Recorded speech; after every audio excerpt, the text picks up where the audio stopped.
In today's video, I'm going to teach you how to set the home artboard in prototype mode.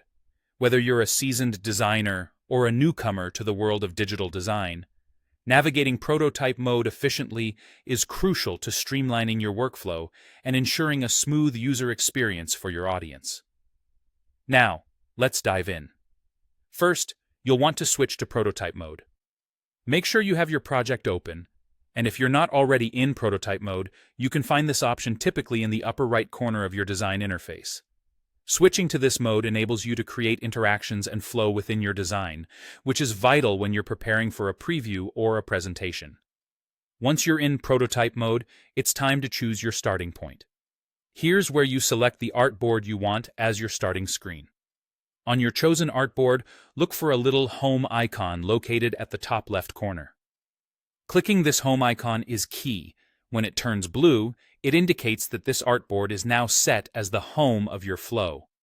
This designation is important because it informs the prototype where to begin when you're previewing or publishing your work. The home artboard essentially becomes the default starting point for users interacting with your design.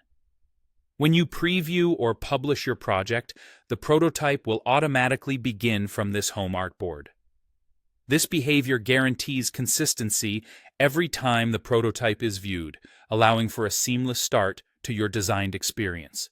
It's a handy feature, but remember, if you happen to select a different artboard right before launching your preview, the prototype will start from that point instead. So, always double-check your selection if you have a particular starting point in mind. Let's say, down the line, you decide that another artboard would be more suitable as your starting point. Perhaps you've restructured your flow or added new elements.